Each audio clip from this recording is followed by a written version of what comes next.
Bienvenidos a Entre Terapeutas, el podcast del Colegio de Terapeutas de Costa Rica, un espacio diseñado para compartir con expertos temas de las profesiones que agremia el colegio y mantenerse al día con las novedades y avances de cada una de nuestras disciplinas. Bienvenidos a Entre Terapeutas. Gusto que nos acompañen en un episodio más de Entre Terapeutas, el podcast del Colegio de Terapeutas de Costa Rica, hoy dedicado al área de fisioterapia. Para desarrollar el tema que tenemos hoy, tengo un invitado muy especial conmigo, al señor Josué Quesada, quien es licenciado en fisioterapia, especializado en rehabilitación neurológica con el concepto BOVAT. Es también terapeuta manual ortopédico, con formación en neurociencia del dolor y además cuenta con una amplia experiencia en el manejo de la patología espinal o columna. Josué, qué gusto que nos acompañe. Mucho gusto, muchas gracias. Aquí estamos hoy para conversar. Muchas gracias por la invitación.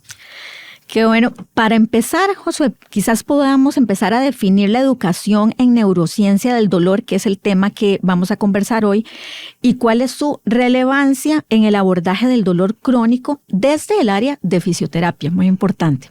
Bueno, muchas gracias. Vamos a ver, el abordaje de la neurociencia del dolor consiste o prevalece en educar al paciente en entender qué es el dolor. No solamente pensar que el dolor es por decirlo de una manera sencilla, un dolor de hombro, o que es una tendinitis de hombro, o que es por la función, ¿sí?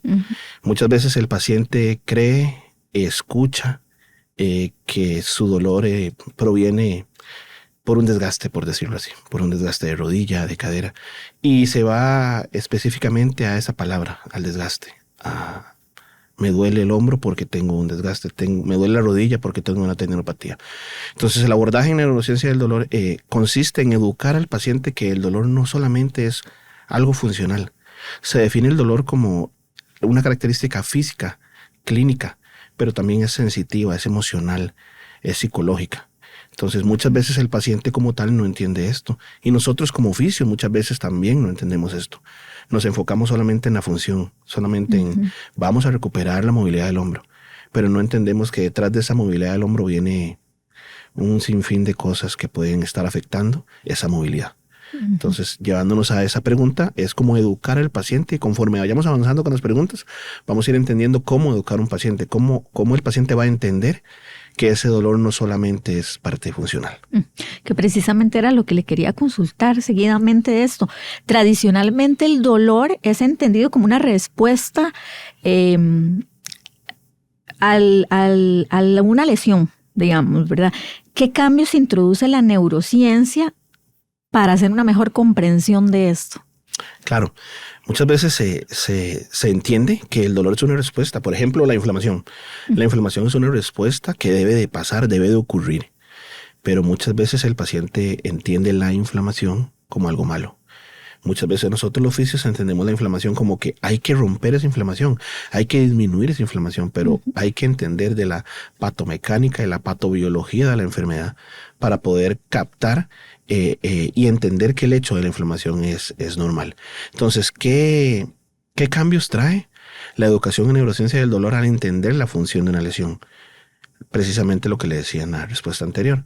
Si yo entiendo que el dolor no solamente es funcional, que no solamente es físico, debo de entender que existen un montón de subáreas a nivel del sistema nervioso central que están, yo lo digo y lo explico a mis pacientes como encendidas, como que hay un fuego encendido a nivel del sistema nervioso central, transfiriendo sustancias al cuerpo que van a venir a afectar lo que está pasando.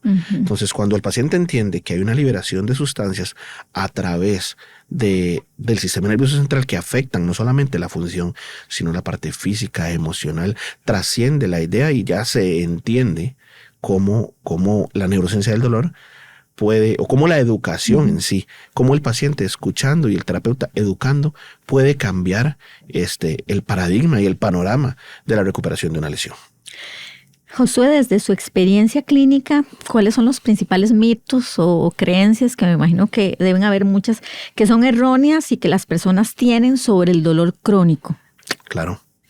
Bueno, lo primero es que en este mundo, en Costa Rica y en otros países también, vivimos bajo el modelo biomédico tradicional.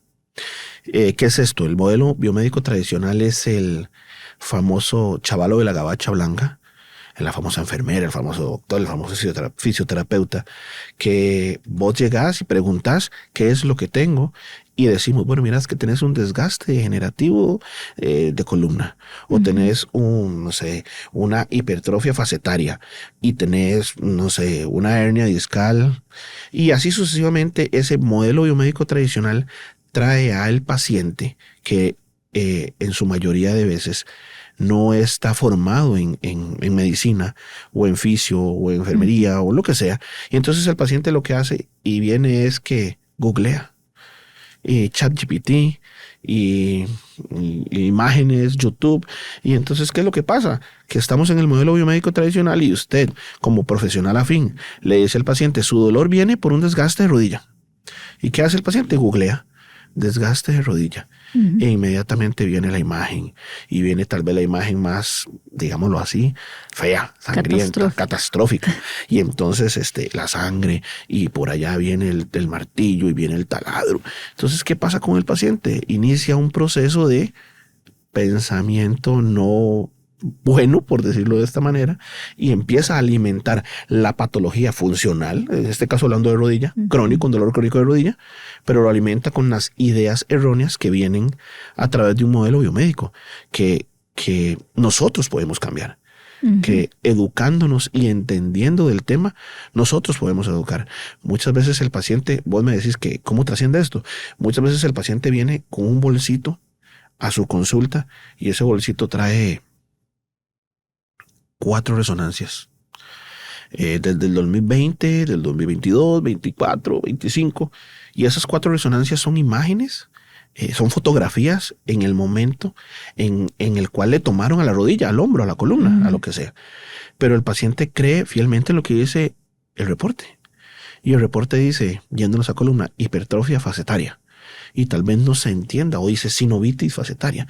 Y tal vez él no entienda, y lo que hace es que le hace caso a la imagen arrastrada por el modelo médico en el cual vivimos, y ese modelo médico trae a nuestro consulta, a nuestra camilla, a nuestra área de ejercicios, esas ideas que ya él trajo. Entonces, por ahí es donde va ese asunto. Ahora que usted mencionaba, ¿verdad? Cuando llegan esos pacientes precisamente con la bolsita, ¿verdad? Llena de resonancias, en términos así muy prácticos, Josué, ¿cómo se integra la educación dentro de un proceso de estos terapéuticos, ¿verdad? ¿Qué estrategias o recursos suelen utilizarse, ¿verdad? Dentro de la consulta en estos pacientes? Claro. Primero el evaluador, el terapeuta, el que va a tratar al paciente, debe de conocer claramente la patología. Debe entender la patomecánica, la historia natural del proceso de la patología, cómo se va a ir desarrollando durante el tiempo, qué esperar, qué no esperar, porque es esencial que usted como fisio, que está evaluando en este momento, entienda para poder explicar. Muchas veces, yo en mi consulta, lo que hago es que tengo varios papers y tengo varias imágenes y tengo la tablet con varias cosas que yo le puedo enseñar al paciente y le explico, mira, esto sucede así y esto es por eso.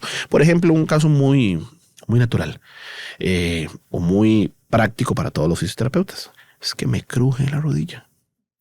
Cuando muevo el hombro me suena y es que eso me duele. O es que usamos la palabra desgaste como ejemplo. Me dijeron que tengo un desgaste degenerativo y por eso me duele. Si usted como fisio entiende que el desgaste es un proceso natural que viene a través de la edad, después de los 34 años de edad empezamos a desarrollar una disminución de sustancias que generan esa elastina, esa plasticidad, esa formación de cartílago, por decirlo de una manera, como me lo dijiste, sencilla. Y usted le explica al paciente, es que mira, después de los 34 años tenemos un proceso natural que va a ocurrir y el paciente empieza, o sea, a todas las personas les suena. Entonces yo les digo, tóqueme mi rodilla, por ejemplo. Y tal vez no suena, pero tal vez suena un poquito. O yo pongo ejemplos como, por ejemplo, por decirlo de una manera sencilla, usemos una pared y la pared tiene un huequito. Y esa pared yo le voy a poner masilla y después la voy a repellar para que esa pared quede completamente lisa y limpia y buena. Esa masilla es la sustancia que necesita su cuerpo para poder volver a estar bien. Pero ¿qué pasa? Si yo no le pongo esa masilla, ese huequito se va a ir haciendo más grande y más grande. ¿Y esa masilla cómo la logro? Mediante el movimiento, mediante los ejercicios, mediante la educación, apagando ese fuego que hay a nivel del sistema nervioso central y haciéndole entender al paciente cuáles son las subáreas del sistema nervioso central que están siendo afectadas para que él pueda. O otro ejemplo muy sencillo, las canas. Yo les digo, mira, ¿qué es una cana? Mira, es un pelo, por decirlo de esta forma, y este pelo disminuyó la producción de la sustancia que lo hacía poner negro. ¿Qué es lo que haces vos? Vos vas y lo teñís. Y en el momento que lo teñís, volvés a ver el pelo negro.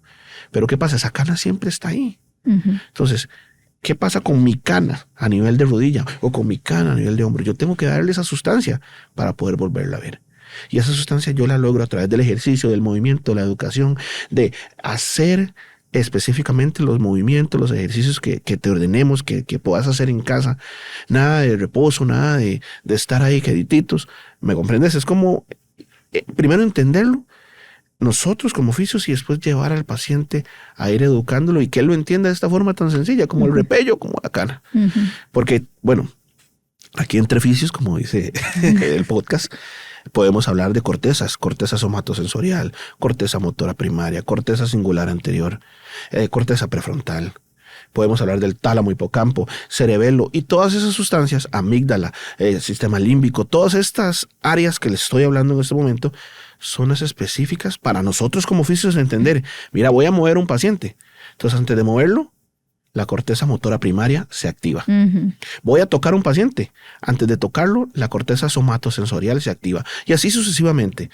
Así los oficios deberíamos entenderlo de esta manera, para poder decirle al paciente, mira, antes de tocarte, quiero que entendas que hay una corteza somatosensorial que está hiperactiva, causada por el dolor crónico, que va a sentir antes de que yo te toque. ¿Cómo? Y decime si no, don Juan, cuando yo te voy a poner las manos encima, vos estás pensando, me va a doler. Pero eso aquí entre oficios, como dice, lo deberíamos entender de esta forma para poder aplicarlo al ejemplo del repello y de la cana. Algo que se entienda entre nosotros los profesionales afín para poder llevarlo al paciente. Si bien, Josué, esta amplia explicación con estos ejemplos nos lo deja como mucho más claro, ¿verdad? A ese punto de profundidad que tienen que llegar ustedes con los pacientes. ¿Cuáles son los principales retos, digamos, que enfrentan ustedes como fisioterapeutas también para poder aplicar este enfoque, ¿verdad? Porque es un enfoque educativo bastante distinto. Sí, claro. Bueno, el reto es grande. Yo le puedo contar que por ahí del año 2018, 2019, yo llevé este tema al Centro Nacional de Rehabilitación y lo expuse frente a los fisiatras y ortopedistas que tiene el centro, y 30 a 35 personas que estaban, tal vez avalaron 4 o 5, mira, qué importante, qué bueno. No estoy hablando mal del otro gremio, pero vamos a ver, es un tema donde tenemos que estar inmersos para poder llevarlo a cabalidad. ¿A qué voy? El sistema biomédico tradicional es antiguo, viene desde hace muchos años. Yo tengo que tener la capacidad educativa y también ser un ente pensante para poder organizar este tema. Y le puedo decir que esto lo llevamos a la práctica, al centro. Lo llevamos y hicimos una escuela que se llama Escuela de Educación en Neurociencia del Dolor, aplicada al paciente con dolor crónico. Principalmente en el centro lo usábamos como patología vertebral, pero el reto fue, por ese lado, en la parte administrativa, sumamente importante, porque es cambiarle la metodología pensante a un paciente. Es decir, bueno, sí, y también a lo que me refiero es que tenemos que ser completamente éticos, y yo no voy a llegar a poner en mal a otro profesional, decir, vamos a ver, él está haciendo su caso, él está haciendo lo que tiene que hacer, pero yo debo de entender que un diagnóstico médico específico, por ejemplo, desgaste degenerativo, por ejemplo, hernia discal, es un diagnóstico que es real, es un diagnóstico funcional. Pero si yo lo traigo y lo trasciendo a un diagnóstico, una impresión diagnóstico fisioterapéutica donde yo puedo entender qué puedo hacer, todo eso lo cambio. Entonces es también cambiar la metodología del paciente. Y otra cosa importante, el paciente tiene que estar comprometido y que tiene que querer escuchar. Porque muchas veces usted está educando a un paciente y el paciente está tan cansado, tan agotado de recibir lo mismo, por decirlo así, tan desesperado por una respuesta para su dolor, que tal vez no lo quiera escuchar. Lo que quiere es que usted le quite el dolor a través de, no sé, una inyección, o una manipulación o lo que sea. Entonces también el paciente, usted lo percibe, debe saber cuándo él quiere. Y también usted debe poner en práctica herramientas, cuestionarios. No solamente es conversar, sino que usted le da una herramienta escrita al paciente donde él se la llena y ya usted observa lo que él le está dando a través de sus respuestas, y ahí es donde usted puede empezar a hacer un cambio. Josué, ahora que nos comentaba sobre esa experiencia del 2018, ¿verdad? De hace varios años, hablando específicamente ahorita en el contexto de nuestro país, ¿cómo se percibe años después esta preparación o este nivel de conocimiento sobre neurociencia del dolor en los profesionales de fisioterapia? ¿Cómo estamos actualmente? Pues yo pienso que es demasiado bueno lo que ha pasado en nuestra profesión, porque se ha educado más en este tema. Antes era muy aislado. Antes, hace varios años atrás, yo lo puedo decir como que, mira, esta vara está rara, decía uno. ¿Cómo hacer eso así?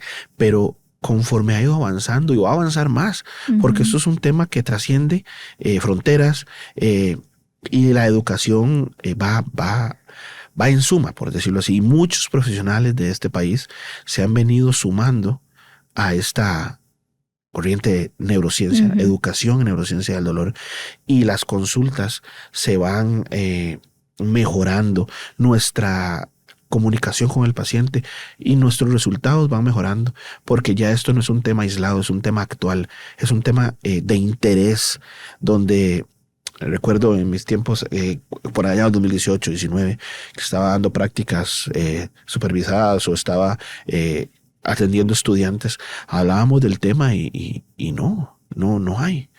Pero ahora actualmente es lo mismo, recibiendo estudiantes, educando. Ellos les dan, en las universidades les dan este tema y los meten en este tema desde la universidad. Imagínate cuando vamos saliendo ya y nos vamos especializando en este tema. ¿Existen estadísticas o diferencias notables en los resultados clínicos cuando se ha incluido la educación en neurociencia del dolor versus la parte, pues, de tratamientos tradicionales? Convencionales, claro, sí. Bueno, actualmente le puedo decir que, mi esposa es terapeuta física y ella está también muy metida en ese tema, está terminando su tesis, y le digo actual porque yo también lo hice hace unos años atrás, pero ha tenido que estar metiendo miles de archivos, de papers, de todas estas lecturas para poder fomentar que sí existe una gran diferencia entre el paciente que se educa y el paciente que no. Algo importante, porque no todo es educación, ¿sí? Y en los últimos estudios, en los últimos razonamientos de estos temas, es importante el cambio que hay en el paciente que se educa y el paciente que no se educa. Pero es importante entender que el paciente que se educa tiene que estar acompañado de otro tipo de tratamiento, ¿sí? No solamente vengo y educo, sino que le explico al paciente, ok, te explico, te enseño, esto ocurre por esto, por lo otro. Muchas veces el paciente, y estoy seguro que acá lo hemos escuchado, es el exceso de cortisol, es el estrés, es el cansancio, es el agotamiento. Pero cuando el paciente entiende que ese exceso de cortisol realmente lo que provoca es un malestar generalizado a nivel del sistema inmunológico, a nivel del sistema musculoesquelético, a nivel del cerebro, el paciente entiende, mira, es que ya entiendo por qué tengo fatiga, ya entiendo por qué estoy cansado, ya entiendo por qué tengo insomnio, ya entiendo por qué se me subió la presión arterial. No solamente es decir, es que hay un exceso de cortisol, sino entender qué es lo que provoca el cortisol. Entonces el paciente que se educa por ese tema va a mejorar Pero entonces, ¿qué hago también para mejorar esto? Vamos a hacer ejercicio, vamos a movernos, voy a educarte a que hagas esto en la casa, necesito que entendas esto, versus el que no se educó y solo hizo lo que tenía que hacer en la gran caja de herramientas que tiene el fisioterapeuta, pero no agarramos la herramienta de neurociencia, de educación, se ve totalmente el cambio. De hecho, también en Senare, cuando estuve por allá, hicimos una estadística donde educábamos a este grupo de personas que le conté 2018, 19, 20 y a este otro grupo no. Y lo trabajábamos en conjunto con otros profesionales en salud, trabajadoras sociales, psicólogos, y eran cuantificables y innumerables los cambios que habían en este grupo que se educaba y le aplicábamos otro tipo de tratamiento al que no. Escuchándolo hablar, Josué, además de toda la parte claramente educativa que tiene que tener, ¿qué papel juega la parte de la empatía y la buena comunicación, verdad? En ese caso del profesional para con el paciente en este manejo del dolor. Claro, sí. Como dicen, hay que hacer un clic, pero ese clic usted lo logra. Vamos a ver, el paciente nota su conocimiento. Dentro de las claves que hay para poder educar a un paciente es que usted sepa de lo que está hablando. Porque si usted está hablando de algo y se quedó trabado por ahí, no entiende para dónde va, entonces el paciente lo nota. Entonces sí, hay un clic empático, hay un clic donde tenemos que estar juntos en esto, pero la parte en la que usted juega ese papel de educador y entiende lo que está haciendo es esencial. Y no solo eso, sino que también complementas con otras cosas, ¿verdad? Como te dije, no solamente es hablar, es enseñar papelitos, es el repello, no, es ponga en práctica. ¿Qué tenemos que hacer? No solamente es esa otra zona, pero sí, tenés que tener un contacto. Algo que estudiaba hace un tiempo atrás, el que educa o las características del evaluador es esto. Tenés que entender para poder explicar, pero también tenés que ser empático, comprender qué es lo que está pasando al paciente. ¿Cómo puede beneficiarse el paciente cuando entiende cómo funciona su sistema nervioso en relación, ¿verdad?, con el dolor? Es increíble, me ha pasado así que yo digo, puña, y no creas, entendiendo este tema, sabiéndolo explicar desde tiempos, hace años, hay veces uno peca también, y quiero hacer esto otro, quiero hacer aquello, quiero hacer allá, pero no he educado a este paciente. Recuerdo un caso específico así, pero así lo traigo aquí a esta mesa, donde la señora posoperada de columna lumbar no mejoraba, y le hacíamos de todo, ya estaba operada, y en las últimas sesiones me contó que se le había muerto el hijo. Y que el esposo estaba pasando por un cáncer. El dolor, no estoy diciendo que el dolor es meramente psicológico, pero ojo la parte del perfil emocional, donde ella me decía, yo no he podido hablarlo con nadie. Y me empezó a contar y me empezó a decir, y digamos que se llama Doña Lucía, porque Doña Lucía me dijo en la última sesión, no siento dolor. ¿Y qué hice diferente? Nada, la escuché todo lo que tenía que decirme ella, entendí todo lo que tenía que decirme y puse en práctica el movimiento que ya lo había puesto en sesiones anteriores, pero este día mejoró. Entonces, un ejemplo de muchos ejemplos que he tenido, y como le digo, tal vez pequé en ese momento, pero ahora es esencial, ahora no, siempre ha tenido que ser esencial esa escucha. No interrumpir al paciente. Hay estadísticas que dice que el evaluador interrumpe en la primera evaluación al paciente en los primeros 5 segundos. Entonces vos llegas y empezás a contarme lo que tenés y yo estoy apuntando y ya yo no, tengo que escuchar. Entonces el paciente se beneficia 1,000, 3,000, 4,000 cuando puedo educar, puedo escuchar, puedo ser empático con el tema. Desde su perspectiva, Josué, ¿cómo ve el futuro? ¿Cómo vislumbra la fisioterapia en relación con el manejo del dolor y esta aplicación de la educación en neurociencia? Pues yo lo veo súper bien, la verdad. Sí. Como le dije hace unas preguntas atrás, el país se está formando. Hay un grupo de terapeutas interesado en este tema y sé que va a haber más, porque el cambio es increíble, el cambio es inminente cuando usted educa a un paciente. Entonces creo que el futuro es brillante, es bello con relación a este tema. Y yo estoy seguro que vamos a cambiar muchas veces ese paradigma del dolor funcional a entender que es todo un conjunto, es un perfil, es una esfera de cosas que están pasando, no solo funcional, psicológico, físico, anímico. Yo creo que ya los ha motivado un montón, Josué, pero tal vez para cerrar, ¿qué mensaje le gustaría dejar a los colegas fisioterapeutas respecto a la importancia de incorporar la educación en neurociencia del dolor en su práctica diaria? Bueno, es increíble cuando entendemos de la educación en neurociencia del dolor. Yo muchas veces digo a mis estudiantes, a las personas que están conmigo trabajando, escuche al paciente. Hace unos días atrás llevé una formación donde nos enseñaban a hacer lo esencial. ¿Qué es lo esencial? Lo sencillo, lo primario. Y uno de los consejos que nos dio el profesor fue: usted tiene que ser capaz de parafrasear lo que el paciente le está diciendo. ¿A qué me refiero con eso? Usted me está contando y en la entrevista usted me contó que usted se cayó hace 4 años. Y yo, después de que estoy hablando con el paciente, tengo que tener esa capacidad de decir: es que yo recuerdo que usted me contó que hace 4 años se cayó. Escuchen al paciente. Y también tengo que ser capaz de poder reflejar, eso es lo que nos decía el profesor hace unos días, reflejen ese dolor del paciente y que él entienda que usted lo está viviendo. Porque ahí empieza la educación. Sí, claro, hay que formarse, hay que educarse, hay que entender, hay que buscar la forma de aprender de este tema.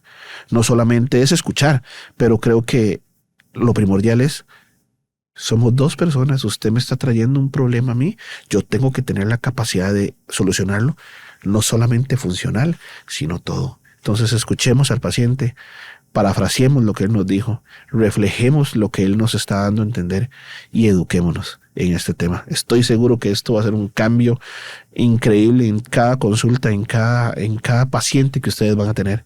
Entonces, bueno, esa es la invitación primordial. Muchísimas gracias, Josué. Para servirles.